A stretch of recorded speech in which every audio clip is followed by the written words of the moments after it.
This is True to Me Media's SMUG Movie Reviews, where we nitpick movies to death. We also bring up positives if there's any to mention. I wouldn't hold my breath, but you can after you like and subscribe. Today, we're smugging the shit out of Scream 2022, otherwise known as Scream 5. Jumping into the plot, Tara is home alone and answers a phone call from someone pretending to be a friend of her mom's while she is texting with Amber. This turns out to be the killer. Fucking duh. The killer gets Tara to talk scary movies.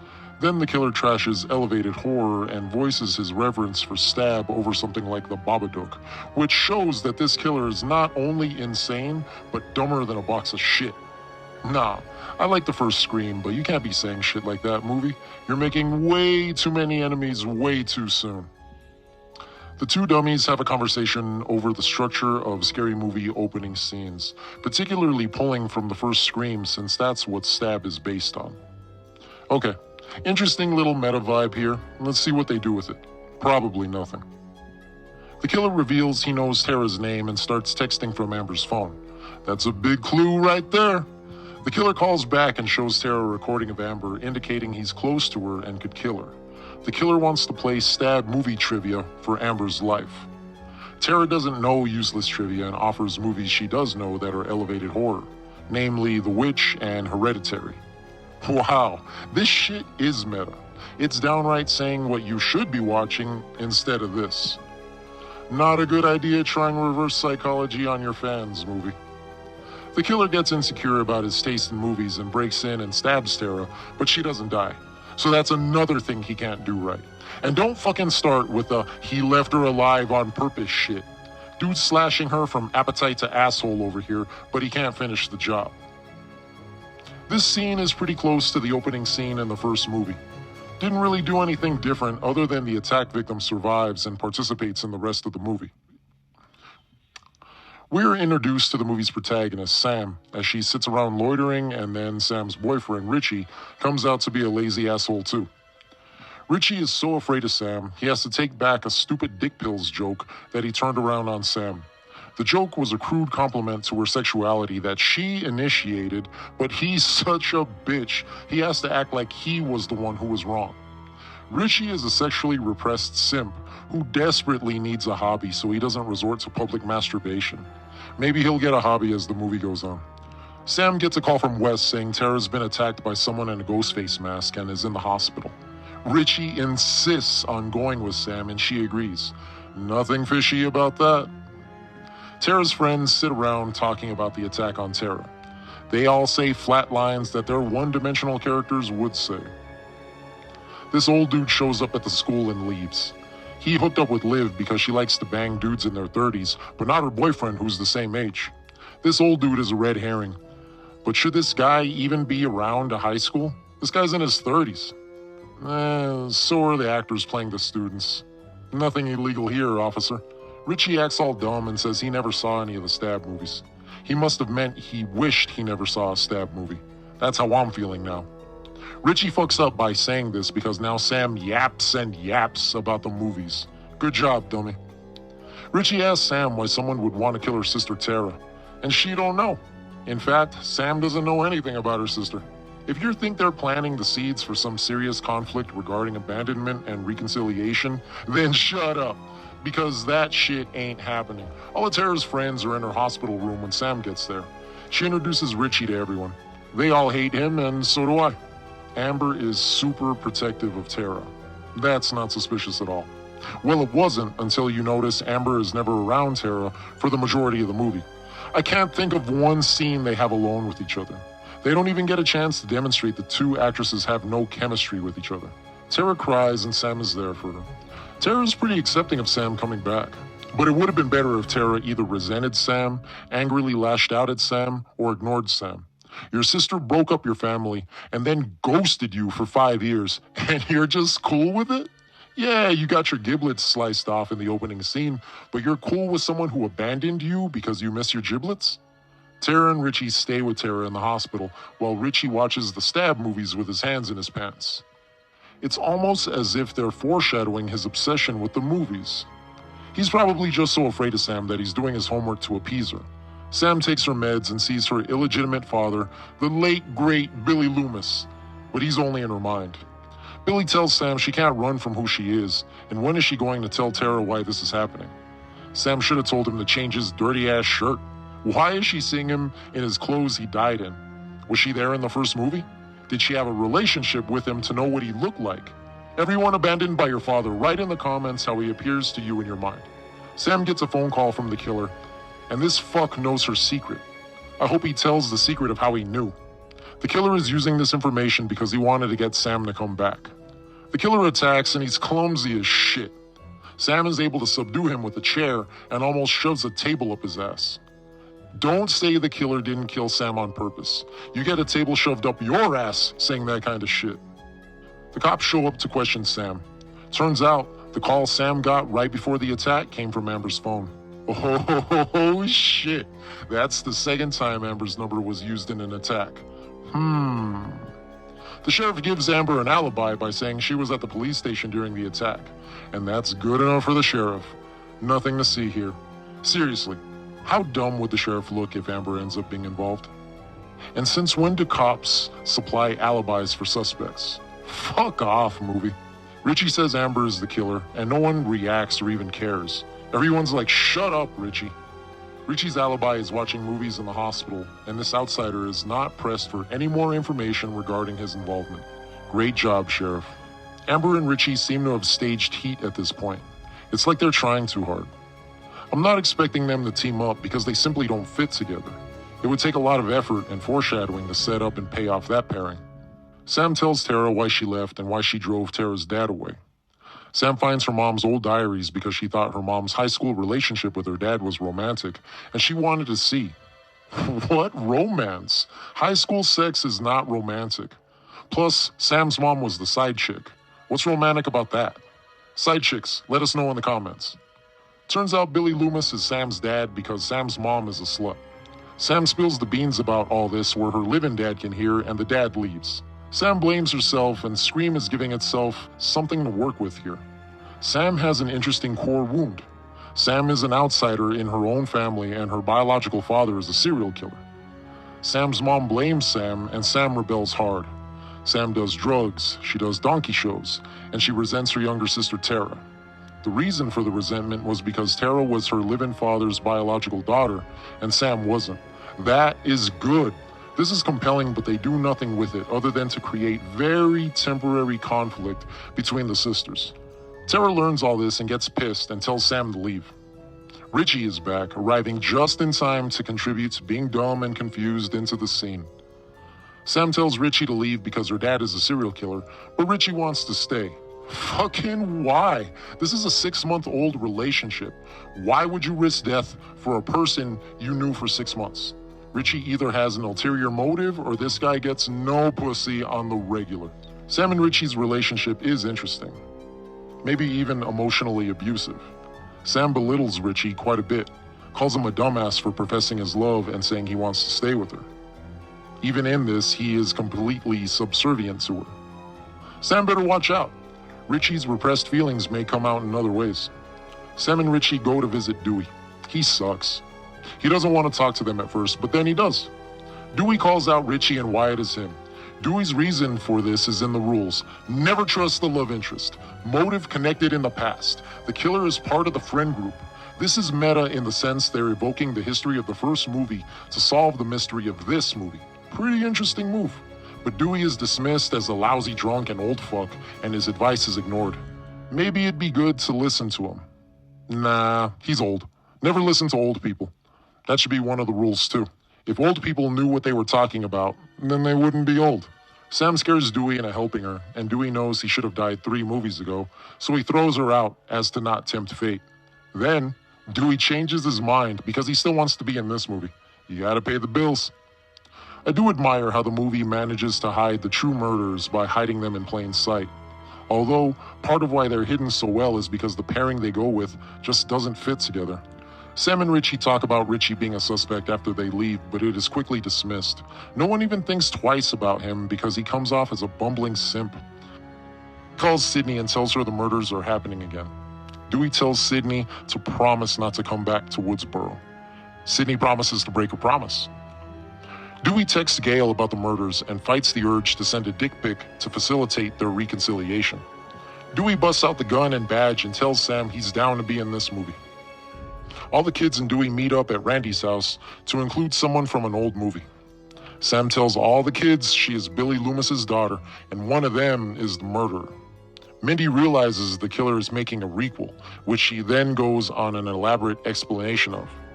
The killer is writing his own version of Stab 8 as a requel. You can't do a reboot or a sequel because the fans are rabid fucking crybabies. Mindy says Sam being the killer would make the most sense. I agree with this. They could have done something at least with the broken home angle. It's hard to believe that Sam didn't resent her mom for lying to Sam that the man who raised her wasn't her dad, and this fueled Sam's murderous rage toward her sister Tara. And as Sam fed into this rage, the Billy Loomis gene was loose and she couldn't stop herself. But why would you do something with that when you could do the same thing again and slap requel on it? Being original is played out. Being a requel is sexy. Sam throws a tantrum and leaves. Sam has even more Billy hallucinations. Billy says she can't run away from who she is, even though she does at the end. The fuck are you even talking about, Billy? That shit went nowhere. I'm wondering if Billy even knew about her. Sydney killing him in the first movie did him a favor. Dude would be a 40-year-old deadbeat dad if he wasn't dead. Wes and the sheriff get killed by the ghost face killer! No, it could be Rilla. What murders is Amber doing? Because I have a hard time believing she's overpowering the male murder victims. Sam shows up at the crime scene and Gail shows up to leech off the story some more. Gail sees Dewey and accidentally says her married name in a clumsy way to say she still loves Dewey. They share a forced, sentimental moment that the movie does nothing with for the rest of the time. Richie sits around watching YouTube vids on Stab 8. He says the whole franchise went off the rails in movie 5. This instance shows more of Richie's obsession with the Stab franchise as the movie goes on that is nicely disguised as research. That's some good shit. Dewey and Sam go to the hospital to protect Tara. The hospital is empty for some reason. Isn't it the middle of the day? The fuck are the nurses, doctors, and other patients? This bitch Tara gets her own floor at the hospital? Fuck out of here. And Tara's able to lift herself from her bed into a wheelchair after being stabbed 7 times?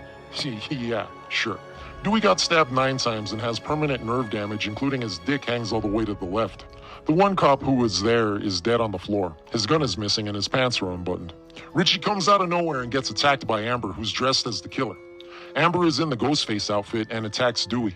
This tiny chick is able to put up a fight against a former cop with old man strength. That dick leaning all the way left must be quite the handicap to let a 5'1" girl push you around. Dewey shoots Amber in her tuna melt and gets Sam and Richie out of there. But instead of leaving, Dewey goes back to shoot Amber in the head. She gets the upper hand on him and gives him a different kind of double penetration than his agent negotiated for in his contract. Gail is devastated Dewey is dead, but her unresolved feelings toward Dewey never come up again. She was just pretending so her camera crew could film her. What an evil bitch. But I mean, who would really cry over their ex-spouse? Sam apologizes to Gail in the hospital. No conflict, no blame, or resentment in this scene. Everyone's just cool with everything. Sorry about convincing Dewey to help and now he's dead because of me. Sam pulled Dewey into this and now he's dead, and Gail is too busy mentally scheduling her next Botox session.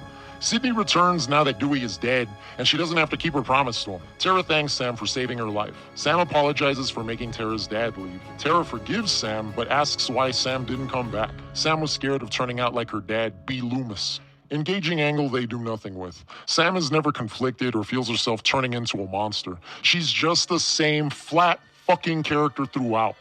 Yeah, Billy yells at her in her mind, but she never has to make a choice between good and evil. Wouldn't it have made more sense for Billy to convince Sam to kill Sydney rather than team up with her? Tara and Sam love each other. Sam wants to get out of town and take Tara with her. Sydney meets Sam. Sydney knows Sam is Billy's daughter, but how? Billy was trying to nail Sydney in part 1, and he ended up succeeding at the end of the movie. So now Sydney knows he was banging other chicks? Is this after part 1 happened? What is the Billy timeline in this confusing universe? Not even the movie knows. Sam is bitchy with Sydney and hates Sydney's plan to kill the killer. The Sam character has no agency in this movie. Sam nods and leaves, but Sydney has a plan which includes putting a tracker on Sam's car. You fucking stalker. Don't stalk people. It's not nice. Tara can't find her inhaler, but she left an inhaler at Amber's. Tara hasn't needed an inhaler since the opening scene, but okay. Amber is throwing a party in Wes's memory. Amber cries about people drinking at a memorial and then goes into the basement to get alcohol. You little fucking hypocrite. What the fuck is Amber's character, bro? We never get a sense of who she is or what she wants until it's dumped on us in the last few minutes. But by then it's too fucking late. She is who she is. Mindy is in the basement testing Amber, which she fails. They egg each other on with horror movie rules violations. Listen, shitheads, if you break your rules and nothing happens, your rules don't matter. Do a better job of world building and have your stakes actually matter. Amber teases being the killer and so does Mindy. Mindy says not to trust the killer. Fucking duh, do you really need to be told that? All of the characters are a bunch of fucking pussies. Why would anybody buy them as killers? What motivation would these entitled kids have to kill someone? At least Billy Loomis was a weirdo mama's boy with a revenge fetish, and Stu was a follower who had a misguided passion for horror movies and could be duped into following his best friend. Chad shoots down Liv and she can't handle it. Who cares about these characters or this angle? Kill these motherfuckers, please. Sydney and Gail road trip saying they're gonna end this movie. Hurry, please. The first stab movie is playing in the background during the party. And Chad now wants to go after Liv because he loves her even though he wouldn't have sex with her and accused her of being the murderer. You're that afraid of her, bro? Just do her doggy style so she'll have to turn around before she can stab you. Chad tracks Liv's location and gets led into a trap. Who didn't see that shit coming? Sam, Tara, and Richie go back to Amber's house. Amber tells Tara to be safe. Amber kicks everyone out. Richie backs up Amber and ends the party. Everyone hates Richie. Good. Richie randomly wants a beer and conveniently fucks off to the basement. Liv shows back up, complaining Chad won't have sex with her when she withheld it from him earlier. Mindy implies Liv is the murderer, and Liv asks Mindy if she's afraid of her. How long is this car ride with Cindy and Gail? They must have stopped off at a truck stop to shit. Sam nonchalantly answers a call from an unknown number. Hasn't she been paying attention to the fucking movie? I mean, I wouldn't blame her if she didn't. This shit is nonsensical. And where are the cops? The sheriff was murdered. Cops are a gang that are out for blood when one of them gets killed. They'd be out busting heads in that little ass town. Cool spot with Mindy watching the stab movie where Randy is watching TV with the kill about to happen as he's about to be killed. This cool spot was just lifted from part 1 anyway. These requels get the internet love because they pluck the coolest things from the first movie. There, that's your formula. The acting in this movie is so bad. Mindy sees the killer about to attack her and says, "Oh shit," with all the ferocity of her just having stepped on a dog turd. Amber shows up accusing people of being the killer. Liv has blood on her hands saying she found Chad. Amber shoots Liv and says, "Welcome to Act 3, featuring your twist that sacrifices making sense for shock value." Richie says there are always 2 killers to Sam. Richie implies Tara is the other killer, asking how well Sam knows Tara. Sam says she knows Tara better than she knows Richie. Heavy-handed dialogue by the movie to show Sam doesn't really know Richie. We should have gotten more foreshadowing of this, as Richie pretends to be the perfect boyfriend, while he accidentally shows worrying traits to Sam she never knew Richie had. That's how you show and not tell. Sydney and Gail finally show up and get some guns. Amber comes out saying she was stabbed, and they don't buy it, so Amber starts shooting. Gail gets shot in the stomach, but she's fine. Divorcing and emasculating Dewey strengthens your core. The acting in this is dreadful. Sydney and Gail are getting shot at, but they would look more irritated if they received the wrong order at a restaurant. Sydney goes in the house and goes around shooting doors. Sam walks around with a knife and finds Tara tied up. This is a great moment with Sam hesitating to untie Tara. Probably the best part in the movie that shows the strained relationship between the sisters, but nothing comes of it. They really should have done more between the sisters. This could have been a huge moment where their fragile, sisterly bond overpowers the distrust the villains tried to manufacture between them. Sydney takes phone calls while she's walking around with a gun. Sydney calls out the derivative nature of using the same house. It's not meta to say your own movie sucks. Sydney shoots Richie in the leg through the door, and Amber wearing the Ghostface costume attacks Sydney. They fall over the second floor railing, but they're fine, don't worry. Is this a Marvel movie? Stabbings, shootings, falling from high distances. Nothing hurts these superhero characters. Richie, despite being shot in the sack, rushes down the stairs. Sam gets the gun and Richie stabs her, revealing himself as bad guy number 2. I got some problems with this. Richie's turn is way too unbelievable. I just can't buy he orchestrated this whole thing. Richie's motivation for the murders is a stretch at best. People really feel this way about movies? Which one of you assholes is gonna kill someone to get 5 more Indiana Jones movies? Amber reveals herself as Ghostface, and Richie shows he stole the inhaler. Amber shoots at Gale and Sydney and then disappears to put the killer outfit back on. What the fuck? Richie says he was the best choice for the movie, and I disagree. Amber and Richie are a couple now, because loser passionate fans can only truly love another loser passionate fan. No one else wants them. Richie says someone has to save the franchise. No one has made a good Stab movie since the first one. That's the first thing Richie's been right about. But I thought he said the Stab franchise went off the rails with Part 5. This script got one edit before they greenlit it. Richie asks with tears in his eyes, how can fandom be toxic? It's about love. And this is an ironic statement since he's killing people to preserve a movie franchise that only had one good movie by his own admission. Even Richie admits there was only one good movie, so why does he care so much about the franchise?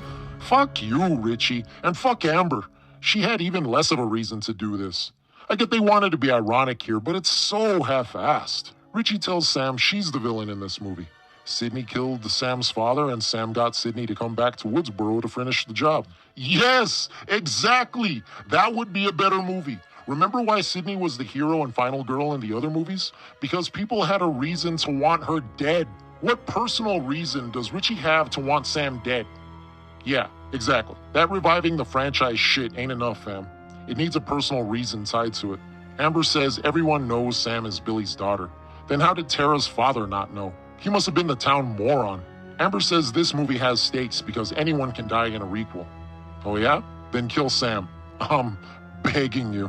The villains call out that it would be ridiculous if Sydney survives. Do the filmmakers think meta means bury your own movie? Fuck it, that's the only thing that made me laugh this whole time. Amber goes to get Tara out of the closet to stage the bodies. Richie says Dewey had it right to always look at the love interest. Richie must have shit his pants when Dewey said that earlier in the movie. Good thing Sam was too arrogant in her choosing Richie as a mate to think she was in danger. Turns out Sam untied Tara. Tara, still recovering from stab wounds, beats up Amber, who beat up men earlier. Amber did fall off a balcony, but I guess it didn't bother her until now. Amber beats up Tara, and Sydney and Gale beat up Amber, despite Gale being shot. Amber chokes Gale. Gale fights her off, and Gale and Sydney have enough time to decide who gets to kill Amber before actually killing her. Nev Campbell and Courtney Cox's acting during the Who Gets the Honors scene is just fucking pitiful. Are you gonna say these girls are so hardened by the previous events of the other movies that they're just so chill about someone else trying to kill them? Yeah, maybe one, but not both. All the characters in this are so similar. No one stands out. And just fucking have Gale kill her. Having the quick who gets to kill her is convoluted and stupid. Gale can kill Amber and then reflect on the fact that Gale got revenge after Gale saved her own life, Sydney's life, and avenged Dewey's death. Sam beats up Richie. I bet that's not the first time that happened. Why did he think he could take her? And then they fall down the stairs. Sam hallucinates again and sees Daddy Billy motioning her to a knife. Now Billy is helping Sam? Why does she look at Billy favorably at the end? Billy is still a killer who Sam tried to distance herself from. Now Billy's father of the year. Sam and Billy's relationship is confusing, at best. Gale's okay, she's shot but still walking around. Bitch is about to do some Pilates. Sam shoots Richie to make sure he's really dead, and Tara shoots Amber on her obligatory jump scare return. Tara says she prefers the Babadook. So do I, Tara. So do I. Everyone's going to the hospital. Gale and Sydney, despite serious injuries, just chill on the bumper of an ambulance. These 50-year-old women don't need hospitalization or serious medical attention, just a blanket across their laps. Gale is going to write about Dewey in order to profit off his death. Sam don't care about Gale and Sydney's shit and only wants to know if she's gonna be okay. Billy gives a nod of approval to Sam. Why is Billy a good guy now? Sam should have been wrestling with her conflict of almost becoming like him. This movie completely wastes a cool core wound and mental obstacle revolving around genetics and identity, but instead it's a gimmick to bring in a legacy character, even though he just stands around with his dick in his hand. That's why they never show him from the waist down. Scream 2022 is a pretentious attempt at reviving its franchise. At its root, Scream is an ironic commentary on toxic fandom where the antagonists believe extreme measures must be taken to revive and resuscitate a once-loved movie franchise, even though the movie admits there was only one good one made. The antagonists use murder to give source material to an inspirationally bankrupt Hollywood in order to successfully reboot the franchise. All the while, this form of fandom is condemned by the movie, as shown by the villains ending up fucking dead while trying to achieve their goals. Nothing is ever good enough for the hardcore fan base, and Scream is shining the light on how demented that fan base is under the guise of trying to appeal to them and placate them. It's exploiting the fans and trying to sell the audience their own exploitation. It's a fascinating angle the movie was unable to deliver on. Having said that, I did not enjoy the movie. Scream shit its own pants by fucking up something it successfully set up. I loved the angle of Sam being Billy's bastard son. This angle is intriguing because you can bring in questions like if Sam will turn out like her homicidal father. All the movie would have to do is bring up the age-old question of genetics. Are we a product of our environment, or are we who we are because of who made us?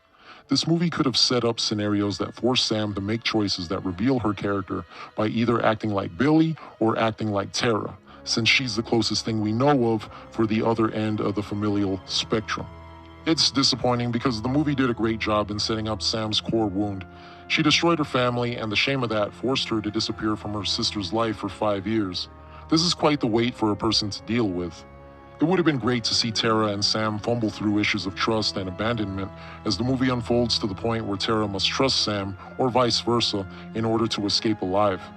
Add to that, while Sam is trying to prove herself to Tara, Sam is responding violently to threats or to suspects in the murders to display the mental division her character faces. Not gonna lie to you bastards, I had a tough time buying the acting in this one. I'm sure all the actors involved are fucking wonderful in everything else they're in, but nah, not here. Sam, played by Melissa Barrera, is unconvincing. She never acts conflicted in her path, even when hallucinations of her father show up. There is nothing for her character to learn in the movie, and Barrera's performance is full of self-righteousness, which is interesting for someone who abandoned her family and turned to drugs. Richie, played by Jack Quaid, isn't much better. His acting is more reminiscent of a comic relief neighbor rather than a cold-blooded killer. The evil fan angle is too hard to believe from this actor. Jack Quaid just seems like a good guy, and he's horribly out of place in this role. I kept waiting for him to apologize when the reveal happened. There are never cracks in his facade that give a peek into who he truly is. One could argue that is vital for keeping the mystery intact, and yeah, that's a fair point. However, at the same token, having him go from one extreme to the other is so jarring that it's simply unbelievable. At least Billy Loomis had a menacing air to him. The advantage Billy had was that he was the protagonist's boyfriend, and that angle hadn't been done yet. True, Richie didn't have that advantage in this movie, but his performance and demeanor do not help him here.